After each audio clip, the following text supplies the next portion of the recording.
Hello, everybody! Just like two random girls, I'm gonna be talking to you guys. Girl shoes. Woo! Yay! This is going really well so far. See you on the flip side. We don't care. We're gonna keep doing what we're doing, alright? Oops, my bad. That's big to know. Because I curse like a sailor. Like a trucker. We got some We got a lot. stories. We got a lot. The theater. She my man friend. Temporary technical difficulties.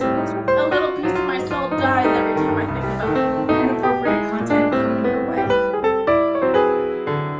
Quarantine edition.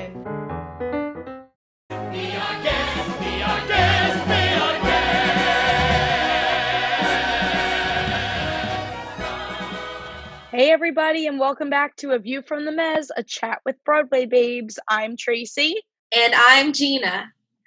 And we are so excited to share with you this awesome episode. This week we're going to be covering the amazing Beauty and the Beast, which is one of my all-time favorite shows. And we're also, later in our show, going to have a really awesome interview with a friend of Gina's from college, who is a Philly-based actor and activist, and his name is Christopher David Roche. And we can't wait to share his interview with you along with this amazing show. So just to give you guys like a little background before we really dive into it, Beauty and the Beast played on Broadway for 5,462 performances, which is a lot. It was one of the, I believe they said the 10th longest running show on Broadway. It played its first preview on March 9th of 1994 and then opened on Broadway on April 18th of 94 as well. And then it closed, unfortunately, on July 29th of 2007. I don't remember when I actually saw it, but I know I was young. Same here, same for me. Yeah, I saw it a bunch of times when I was a kid. And then when it was like in the second to last performance before it closed, I went with Danielle and Ange to see Annalise Vanderpool from Disney Channel as Belle in it. Oh my God. I don't know if any of our listeners or you knew this before we both did the research, but it played at two different theaters. It opened originally at the Palace Theater in 94, and then after a few years, in November of 1999, it moved to the Lunt-Fontanne Theater, where it played out the rest of its performances. I did not know that. The production cost on this show was an estimated $12 million or higher, which made it the most costly Broadway musical at that time. The director of that production was Robert Jess Roth, choreographer Matt West, producer Walt Disney Productions, of course, musical director Michael Kosarin. Orchestrations were by Danny Trube, scenic design, Stan Meyer, costume design, and Hold Ward. And the list goes on and on. The show was based on the classic French 1756 version of the fairy tale by Jean-Marie Le Prince de Beaumont. The show starts with an enchantress turning a prince into a hideous beast because of his lack of compassion. To break the spell, the beast must learn to love another and earn her love in return before the last petal falls from the enchanted rose. 10 years later, in a small village far below the beast's castle, a beautiful and intelligent young woman, Belle, is dreaming of adventure. On the way to show his invention at a fair, Belle's father, Maurice, gets lost. He's very clumsy. Her father is he is quite the, clumsy one. He gets lost and he seeks shelter in the beast's castle. The enchanted servants, Cogsworth, Lumiere, Babette, Mrs. Potts, and Chip, and several more hundred, try to make Maurice comfortable, but the beast imprisons the intruder. He's so mean. Yes, he is. That beast. In the beginning. But, no spoilers. For maybe the one person that hasn't seen it. So, the beast imprisons Maurice, poor Maurice. And then meanwhile, back in town, we meet Gaston, who is the village meathead, and he's completely enamored with Belle, but she really wants nothing to do with him. She can see right through him. He's egocentric and self-centered. and they're all together, and she notices that his sidekick LeFou is wearing her father's scarf, and she starts to think like, how did you get his scarf? Like, what is going on? And so she's like, something must have happened to my father on his travels, and she goes off to search for him. So she finds her missing father at the Beast's castle where he's been imprisoned. And when the Beast confronts her and catches her, she's like, take me instead. Please let my father go. He's sick. He shouldn't be in this cage. So the Beast agrees to switch them, and he sends Maurice back to the village. And we pan back to the village, and we find Gaston and LeFou and the villagers at this tavern, and they're all trying to lift Gaston's spirits because he's upset about Belle saying no and kind of kicking him to the curb. And crazy old Maurice barges in to the tavern, and he's claiming that he's seen this monstrous beast and that he's taken Belle prisoner. And Gaston, you know, being the manly man, he's like, I'm gonna go rescue her. And he and LeFou start to plan a rescue that will win over Belle's heart. So that tavern scene when they're all trying to lift Gaston's spirits, they sing the song Gaston where they're like, you know, No like one. you're like, nobody does anything better than you, Gaston, you know? They do this choreography with these mugs. My father, to this day, whenever him and I have like mugs and we're sitting near each other, he's like, let's do the mug dance. It's just the funniest thing. Choreography with mugs. Go figure. We'll get to that later. Meanwhile, back at the castle, the servants coach the Beast on how to act like a gentleman, how to eat properly, you know, how to bathe every once in a while.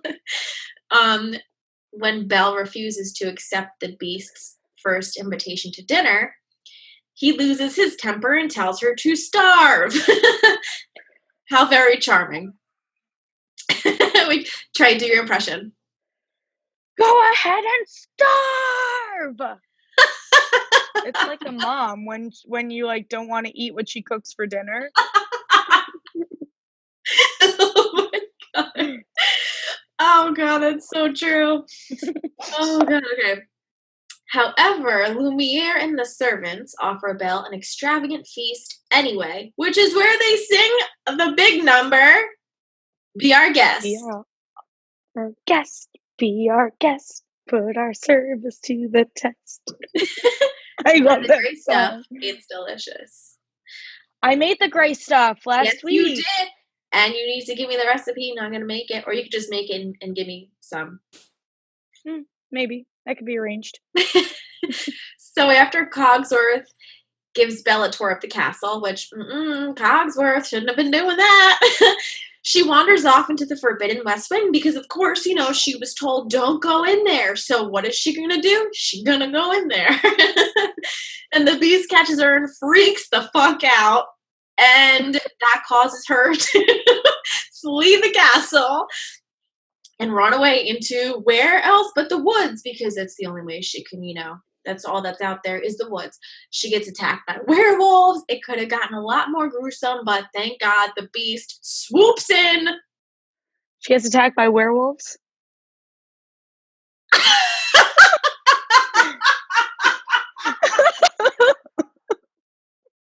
She gets attacked by wolves.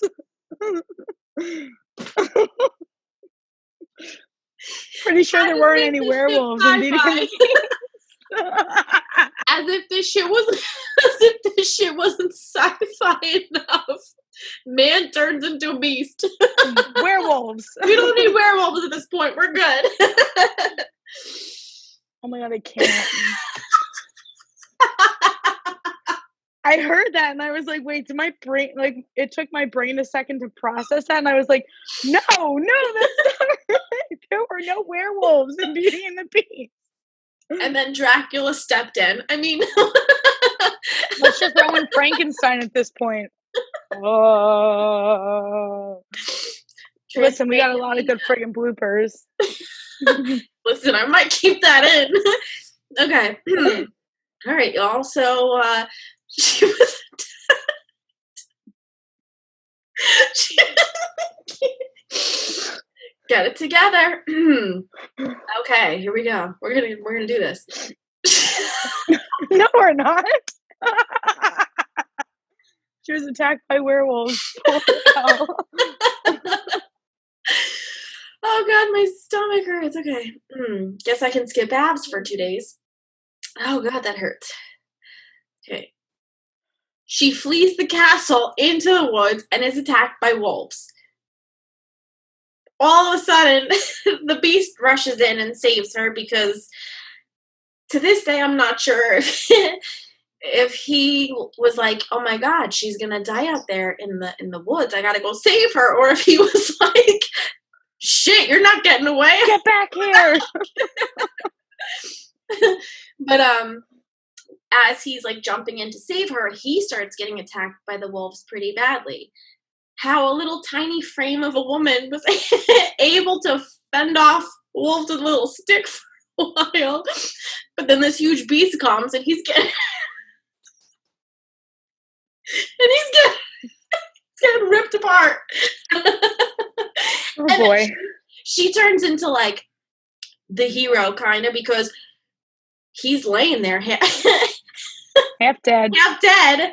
And I mean, girl, you must have a big heart because let me tell you, you imprisoned my father and then you imprisoned me. You're laying there half dead. I'm piecing out of there, okay? No, she decides I'm gonna help him lay him on the horse, which they never show you how she gets him on the horse because again, tiny little frame of a girl. And she makes sure that he gets back to the castle okay. And she helps take care of his wounds and it's really cute. And then after all of that they kind of start talking a little bit and he asks Belle to have dinner with him again because men are persistent. And she finally says yes. Aw. Alright, I gotta bring these in. Alright, so what the fuck are you laughing at me for? Myself fucking werewolves.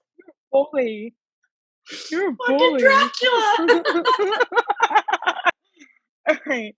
So they now have this new friendship. They're reading books together, they're having dinner together, but Belle is really homesick. She's missing her father. She wants to see him.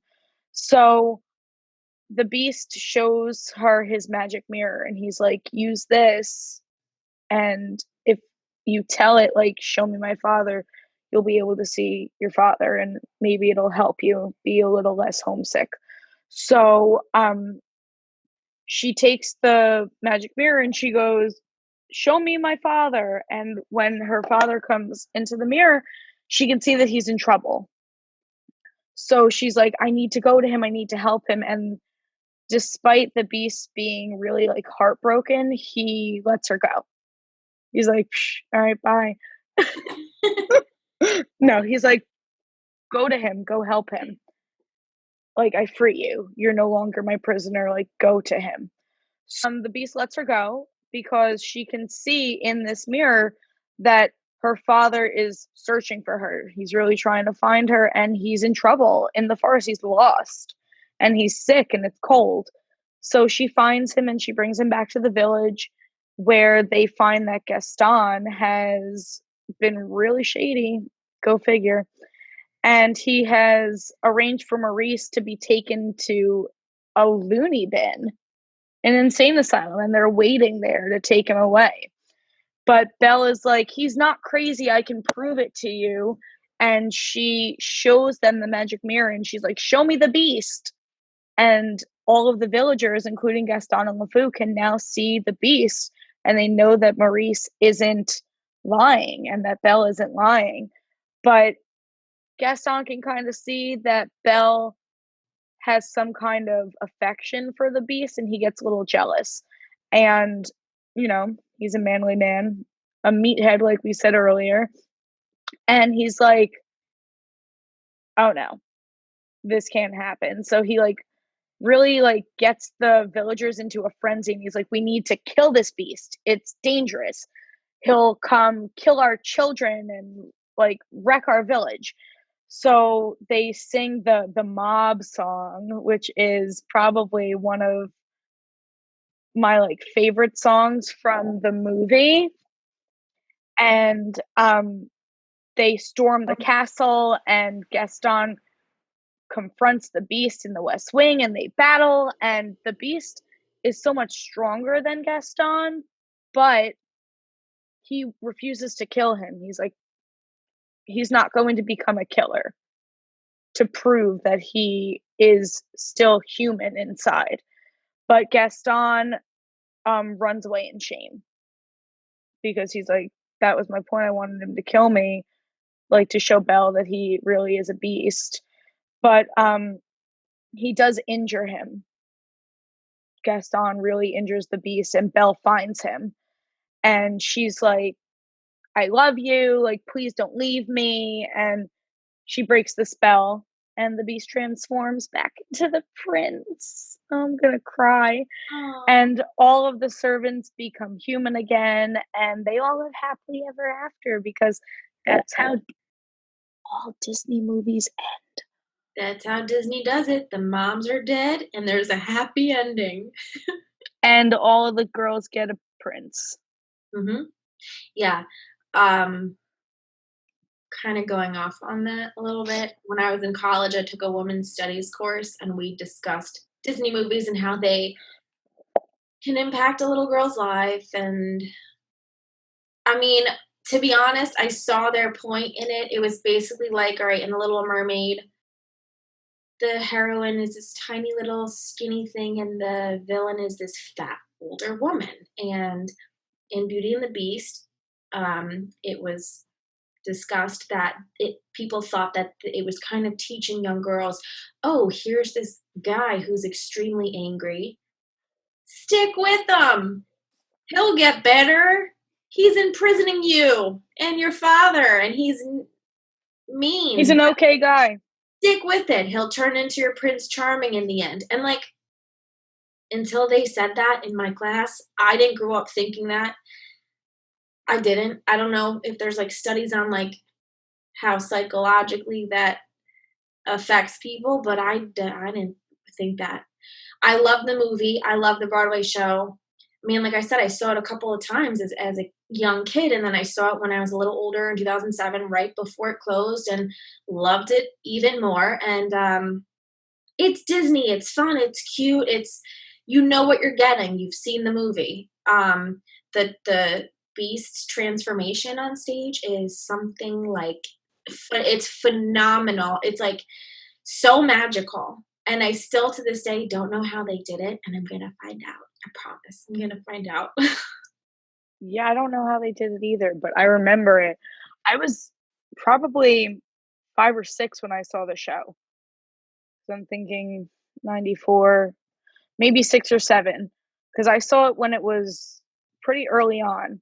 So I don't remember a lot from it, but I do remember that transformation, and I remember Chip and Mrs. Potts and like all of the characters, and how the costumes were just amazing. And like you said, I love the movie, but when I was younger, I was afraid of the movie Me too. because I would watch it up until Maurice was sitting in the Beast's chair, and they have like Lumiere and Cogsworth and everybody, they're giving him blankets and tea, and the little footstool dog is like under his feet, and then the Beast comes like roaring down the grand staircase, and I was like, nope, Done. turn it off, done. That was me as a kid. I used to watch it. Aunt Patty, if you're watching, I know she remembers this. I used to watch this movie over and over and over again. Didn't matter how many times I saw it. Every time the Beast was angry, I hid behind a pillow, and then when the scene was over, I'd, take it down and then continue watching. It didn't matter. Like, I love that. And then I had the Beast doll, the one where you could change, like you could put the Beast head and the Beast costume on, and then if you took it all off, Yes. Prince. I didn't like the prince. I kept the beast head and the beast costume on. I've definitely had that too, and I don't remember, but, it was probably broken at some point because I would overplay with it. But I remember I definitely had, like, the Beauty and the Beast dolls, and Mhm. I would, like, only child, I would make them talk and dance around and na na na na You put on na. shows for Ellen and Freddie. Yeah, I did. But with the Forget them, I Broadway put on show shows for myself and the my Broadway show invisible was like audience. I think it was if you walked in knowing what you were gonna go see, like, take it for what it is, okay? We're gonna get into reviews later on, and it just blows my mind.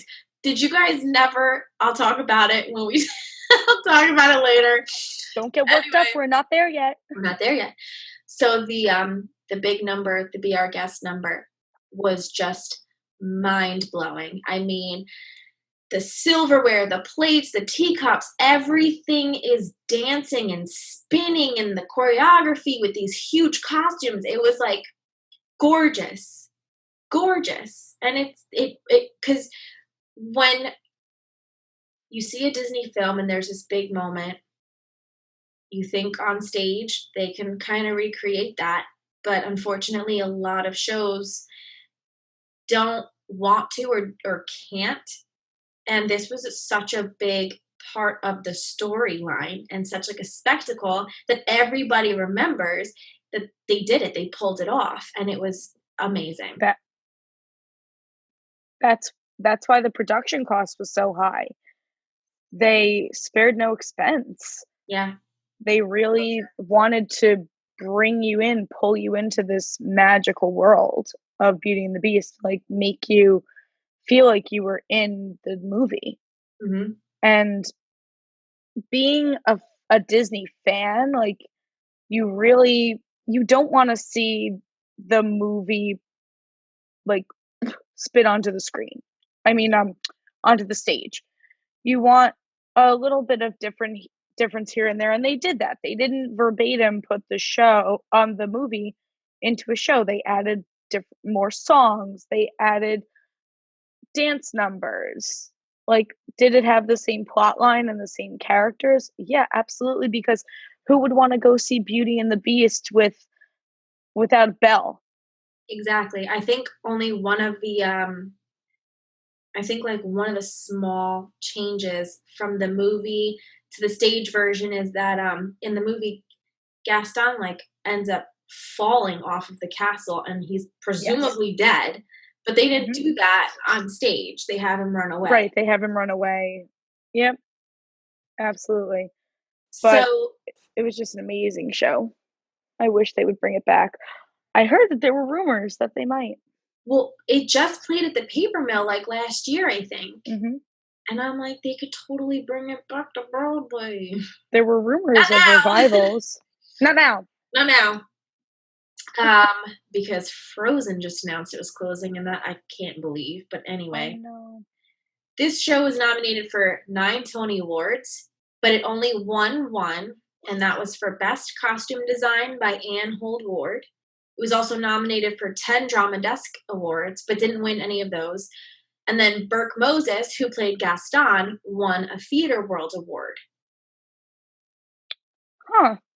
I didn't know that one. I knew about the costumes, and well deserved for Anne because those costumes were incredible. Mhm. I wanted all of Belle's costumes. I had a Belle dress when I was younger, and I would just, like, wear it around the house. Of course you would. Oh my And gosh. I had, like, the little Belle, like, plastic heels that you can Remember get at the those? Disney store. How we Yeah, I ever had walked them. around in those, I'll never know. I don't know. But they had an amazing cast. So many people walked through the halls of the Palace Theater and the Lunt-Fontanne Theater. The original cast was Terrence Mann as the Beast, Susan Egan as Belle, Tom Bosley, Burke Moses, Kenny Raskin, Heath Lamberts, Gary Beach. who I love. Oh, I love Gary Beach. Me too. Beth Fowler, Stacey Logan, Gordon Stanley, and Brian Press all comprise that original Broadway cast. And then What a cast of characters. other actors who ended up replacing the original cast were Donny Osmond, Broadway actress Ashley Brown, who also went on to play Mary Poppins, Disney Channel's Annalise Vanderpool from That's So Raven, Tony Braxton, Carrie Butler, Nick Jonas, who was not in it when he was very young. He played Chip. Yeah. Gerard Canonico, Andrew Keenan Bolger, Steve Blanchard, Christy Carlson Romano, another Disney Channel actress, Debbie Gibson, Christopher Sieber, John Tartaglia, Peter Bartlett, and the list goes on and on. When I saw Christopher Sieber's name, I was like, I know this name. And it was like killing me. And then I looked it up and I was like, Shrek, because I watch it on repeat on Netflix because there's nothing else to do in quarantine. and and when I found out that it was on Netflix, I'm like, oh, Chris is gonna hate me because it's. Did he play the He played Farquaad. He played Farquaad. He had to be on his knees the whole time. Anyway, we'll yeah. Another day. Different time. Another day. All right. So, as we were talking about it before, the reviews were pretty mixed, but a lot of the ones that we found were pretty negative, which was shocking. But, so David Richards of the New York Times, he called the show, quote unquote, hardly a triumph of art, but it'll probably be a whale of a tourist attraction. So, while awarding specific praise toward its musical numbers and choreography, its costumes and its cast, particularly he focused on Terrence Mann's ability to, quote unquote, convey the delicacy of awakening love despite the physical demands of his costume. So, the Beast had a really in-depth costume. So being able to show all these emotions must have been difficult for him. But you barely see his face. What do they want him to do? Like act with his tongue? But I don't know. But he was amazing. But at the same time as he was giving accolades to Mann, he criticized the production and the set specifically and the special effects because they were lacking subtlety. And ultimately, he accused them of leaving little, quote unquote, to the imagination. Everyone is entitled to their opinion, but Richards concluded that the result is a sightseer's delight, which isn't the same thing as a theater goer's dream. So he was basically saying, like, tourists go and see it. That, like, maybe theater goers that are, like, avid theater goers may not have wanted to see it or been as enthused by it. I don't understand. Like, did you not see the movie? Did you not know what you were getting yourself into? Yep. Guess not. I don't get it. What were you expecting? It's Beauty and the Beast. Okay, so buckle up, stick with me because this next part's a lot, but it's totally worth sharing because again, I don't understand. Were they like looking for some sort of like life-altering theater experience? Disney's Beauty and the Beast, okay? We're not going to go see like a Mammoth piece here. Blows my mind. Anyway, Vincent Canby of the New York Times disparaged the musical entirely as relentlessly bland. Did you not see the freaking plates dancing? Upbeat and robot-like. Okay. Plates dancing. Exactly. Criticized the production for resembling a dinner theater. It's Beauty and the Beast, okay? Maybe you should have eaten dinner before, and then you wouldn't be wishing that, like, it, was more. Can be felt that the new Mankin Rice songs were inferior to the originals. I'm sorry, but, like, I grew up with the movie. I love the songs in the movie. I also love the Broadway songs. People, like, they stick with you. Okay, anyway. Breathe. Deep breath. We'll get through this. He likened the special effects to 4th of July sparklers. Okay. I'd like to see you rotate in midair and change costume, okay? Again, not really sure. Not really sure what show you were watching or what you thought you were going to be watching, but anyway. He criticized the sound engineering from ranging from too loud to barely audible. Maybe check your hearing aids. I don't know. Oh, we're getting in so much trouble. And he panned Wolverton's book for failing to supplement the screenplay. Okay, minor praise was awarded to the performances of Lambert's, Beach, and Fowler, as well as Mann's climactic beast to prince transformation. Again, rotate in thin air and change costume and then come talk to us.